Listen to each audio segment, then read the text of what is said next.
was diagnosed back in October 2012 with a neuroendocrine tumour located in the pancreas, as well as 3 cancer spots on my liver.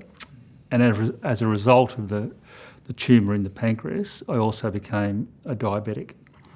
So that all came as somewhat of a shock. Peter is, very typical of people that come to me with a cancer diagnosis. They're usually wanting to regain their fitness, essentially. We take them through an initial assessment process, and in that assessment process we're working out where they're at physically, so we can tailor an exercise program to them and then gradually improve their fitness under guidance so that they can achieve their goals and we set goals.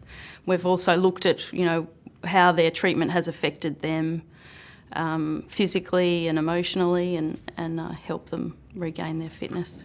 Peter was very fit beforehand. Before his diagnosis, he was running a lot, riding a lot, playing cricket, and really found himself in a much less fit condition thanks to his treatment and the cancer itself, and very fatigued as well, and just found that he needed help and assistance in terms of learning how to get back that fitness. The word exercise can mean so many things, and essentially for people with cancer, the recommendation is to avoid inactivity. So inactivity leads to deconditioning, which leads to fatigue, and it's this downward spiral.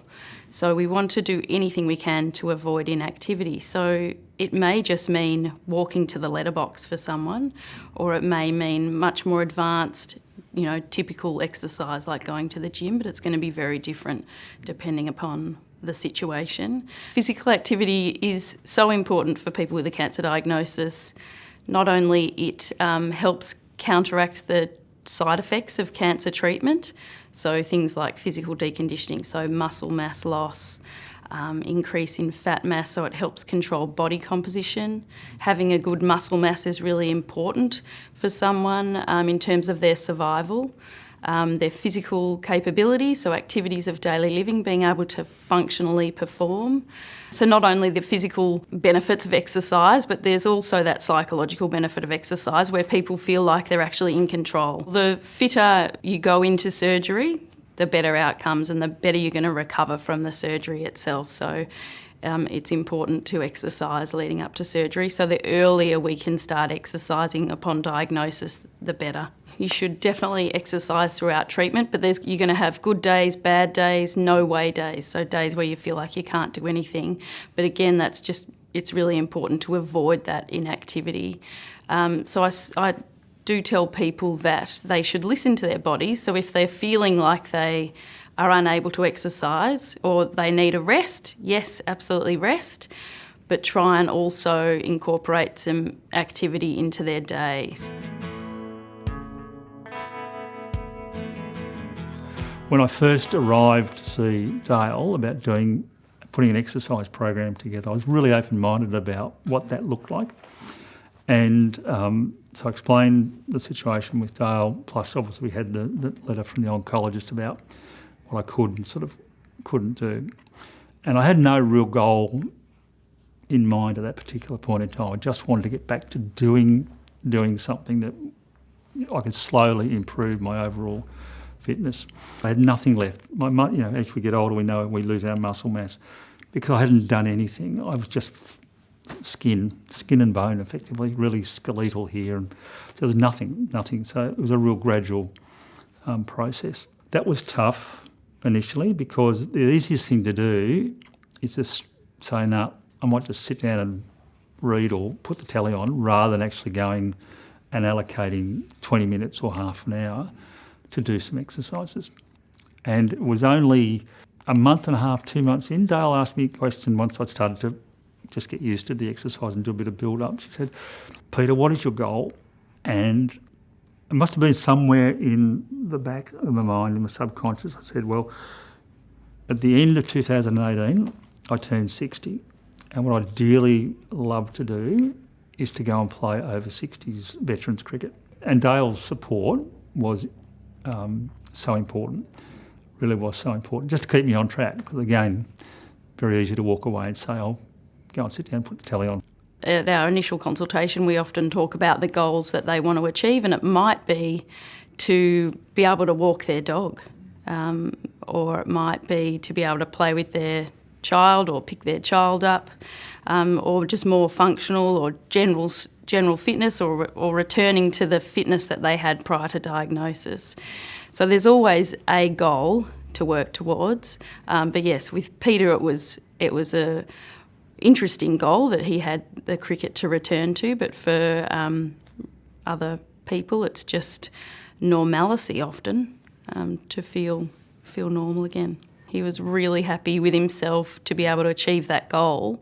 There was a lot of walking involved in his program to try and improve his cardiovascular fitness, and that was one issue he had. Was he was very sensitive to heat and to cold. So if the weather was not ideal, he would not go for a walk. His temperature regulation was compromised due to his weight loss, lack of body fat. But in Peter's case, it was so extreme for him that he just could not wear enough in the cold weather that he'd be comfortable exercising outside. So we'd just stick to the inside exercises.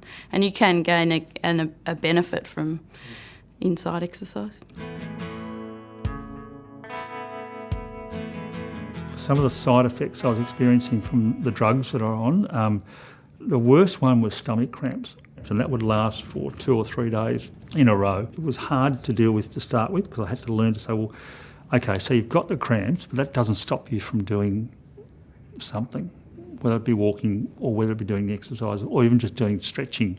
And I don't do the exercise program every day, so Dale and I have worked through that to say, well, there are some times where I come home from work, and it might only be a 5-hour day, where I am still fatigued.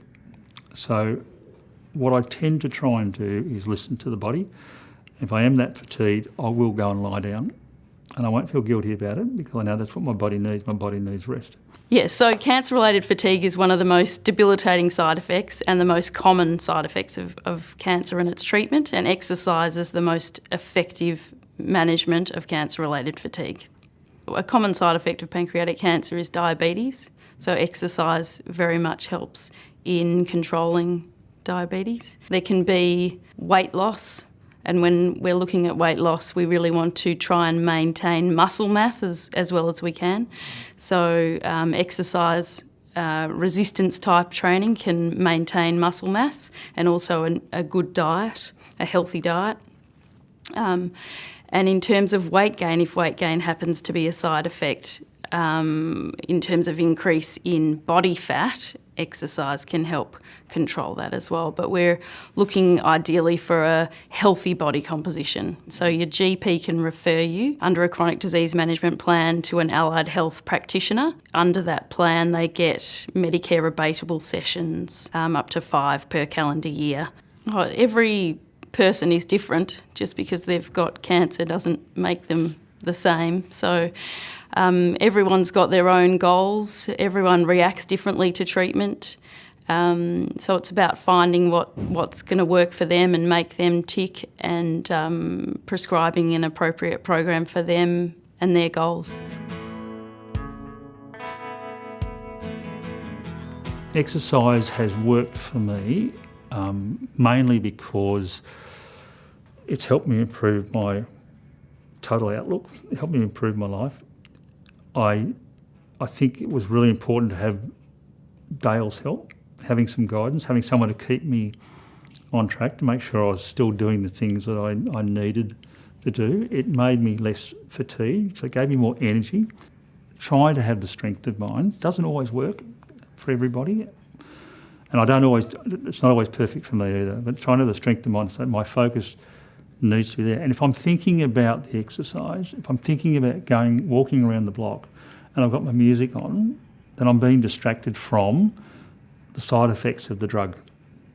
And that, to me, that works a miracle.